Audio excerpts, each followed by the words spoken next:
নমস্কার বন্ধুরা, আজ আমি আপনাদের বাঁকুড়ার বিখ্যাত একটা রেসিপি বাটি পোস্ত তৈরি করে দেখাবো, যেটা খুব সহজে তৈরি হয়ে যায়, খেতে হয় অসাধারণ।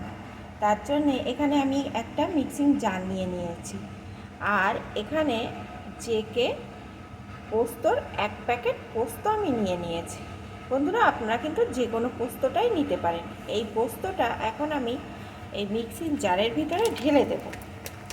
বন্ধুরা, আমি আমার পরিমাণ অনুযায়ী করছি, আপনারা আপনাদের পরিমাণ অনুযায়ী করে নেবেন। তাই যদি সহজে এইভাবে বাটি পোস্ত তৈরি করতে চান, তাহলে লাইক দিয়ে ভিডিওটি ফুল ওয়াচ করুন। পোস্তটা আমি ঢেলে নিয়েছি। এখন প্রথমে পোস্তটাকে ঘুরিয়ে নেব। শুকনো অবস্থায় কিন্তু ঘোরাতে হবে। শুকনো পোস্তটা এখানে ঘুরিয়ে নিয়েছি। এখন এর ভিতরে দিয়ে দিচ্ছি 2টো কাঁচা লঙ্কা, একটা মিডিয়াম সাইজের পেঁয়াজ। বন্ধুরা, আমি মিক্সিতে পেস্ট করে নিচ্ছি, আপনারা চাইলে শিলপাটায়ও বেটে নিতে পারেন। শিলপাটায় বাটলে সব থেকে ভালো হয়। এখন আমি একটু জল দিয়ে এটাকে পেস্ট করে নেব। পেস্টটা কিন্তু একদম মিহি হবে না, যেন একটু দানা দানা থাকে। পোস্ত এই বাটায় একটু দানা থাকলেই কিন্তু ভালো হবে। তাহলে বন্ধুরা, আমি পেস্টটা করে নিয়ে ফিরে আসছি। পোস্তটা এখানে বেটে নেওয়া আমার হয়ে গেছে। দেখুন বন্ধুরা, দেখলে বুঝতে পারছেন পোস্তটা কিন্তু একটু দানা দানা আমি রেখেছি।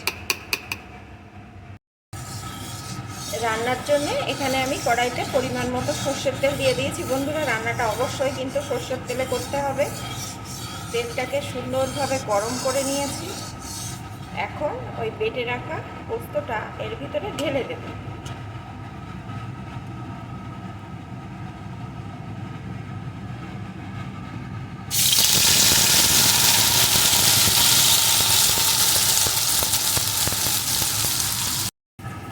সাথে দিয়ে দেবো একটু লবণ, স্বাদ মতো দেবেন, কারণ এই জলটা সকালে কিন্তু কমে যাবে অনেকটা, তাই বুঝে দিতে হবে। এখন আর কিছুই আমি দেব না, সমানে নেড়ে এটাকে রান্না করে নেব। যে জলটা দিয়ে বেটেছিলাম বা পেঁয়াজ দিয়ে যে জলটা বার হয়েছে, সেই জলটাকে শুকিয়ে নেব। এই রান্নায় কিন্তু কোনো রকম হলুদের ব্যবহার চলবে না। এইভাবে মিডিয়াম টু লো আছে নেড়ে নেড়ে জলটা শুকিয়ে নেব।